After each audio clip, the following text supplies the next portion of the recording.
Hello everyone, welcome to our channel বঙ্গাল Suparna's blog.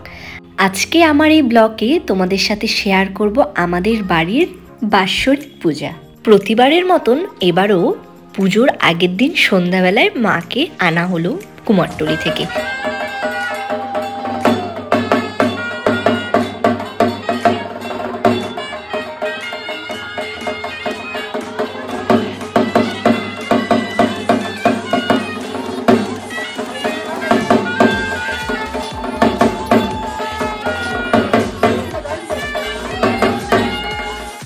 মাকে আনার পরে বরণ পর্ব শেষ হলো, তারপরে ঠাকুর নিয়ে যাওয়া হয় মন্দিরে স্থাপন করার জন্য। মাকে সবাই মিলে নিয়ে যায় সেই মন্দিরে স্থাপন করে সুন্দরভাবে সব কিছু করার জন্য।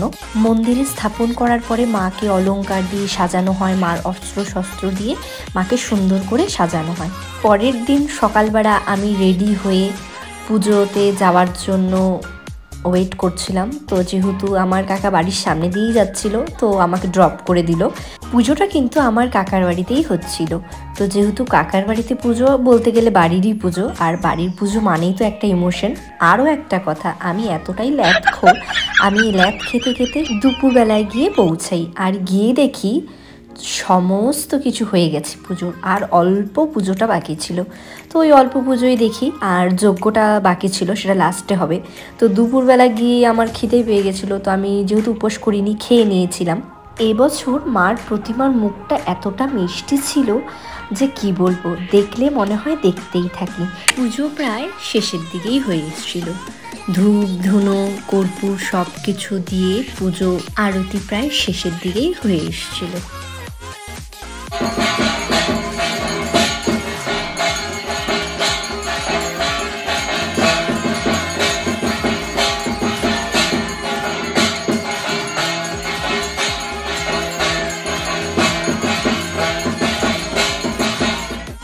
দুপুরের পুজোর ক্লিপগুলো আমি নিজে তুলিনি, আমার ভাইকে বলেছিলাম তুলে রাখতে। তো তোমাদেরকে দেখাবো বলে, কেমন হয়েছে আমি বলতে পারবো না, তোমরা আমাকে অবশ্যই জানিও আমাদের এই পুজোর ব্লগটা তোমাদের কেমন লাগলো। যতটা পেরেছি তোমাদের সাথে তুলে ধরার চেষ্টা করেছি।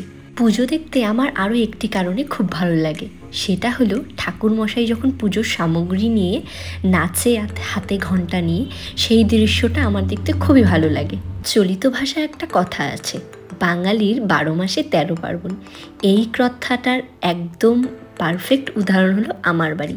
যেহেতু জয়েন্ট ফ্যামিলি, অনেকগুলো কাকারা, তো প্রত্যেকটা মাসে কোনো না কোনো পুজো থাকছেই। আর পুজোর দিনে আমাদের ফ্যামিলিতে পুজো হবে না তা তো হতেই পারে না। প্রতিটা বাড়িতে পুজো, বার্থডে সব কিছু নিমন্ত্রণ খেতে খেতে প্রায় আমার গোটা বছরটাই কেটে যায়। পুজোর পর্ব প্রায় শেষ হয়ে এসেছিল, তারপরে শুরু হলো যজ্ঞ করার সময়। এবছরের যজ্ঞটা বেশ অনেকক্ষণ ধরে হচ্ছিল, আর এত সুন্দরভাবে সব কিছু নিয়ম মেনে পুজোটা যেহেতু আমাদের বাড়িতে প্রতিবারই হয়, তো যজ্ঞটার সময় এত ভালো লাগছিল। সবাই মন দিয়ে যজ্ঞে তো অবশ্যই ছিল, অনেকেই উপাস করছিল, আমার মা কাকিরা সবাই উপোস করেছিল। এবং যেহেতু পুজোটা প্রায় শেষের দিকে হয়ে আসছিল, যজ্ঞ করার ভিডিও নাকি তুলতে হয় না, কেন জানি না আমি। তোমরা যদি কেউ জেনে থাকো আমাকে অবশ্যই কমেন্ট করে জানিও। আমাদের বাড়ির যে কোনো পুজোর কিন্তু প্রচুর নিয়ম থাকে, আর আমাদের গন্ধেশ্বরী মার পূজার সবথেকে যে নিয়মটা আমার খুব বেশি ভালো লাগে, তো এই নিয়মটাকে কি বলে আমার ঠিক জানা নেই, কিন্তু যতটুকুনি বুঝতে পেরেছি এটা হচ্ছে বাড়ি পরিক্রমা সংক্রান্ত কিছু। আর এই জিনিসগুলো নিয়ে আমাদের হচ্ছে ঘরের পরিক্রমা করতে হয়, মানে যে ঘরে থাকে। তো এত ডিটেলস তো আমি জানি না, যেহেতু মা কাকিরা খুব ভালো ডিটেলস জানে, আর এই সময় আমি ছিলাম না, তো কাউকে যে জিজ্ঞাসা করব তো সেটা করে উঠতে পারিনি। আর এত সুন্দর নিয়মটা প্রত্যেকবারই হয়, এবারও হয়েছিল, কিন্তু আমি দেখতে পারিনি এইবার, যেহেতু আমি সেই সময় ছিলাম না, আমাকে কাজের জন্য একটু বাইরে বের হতে হয়েছিল।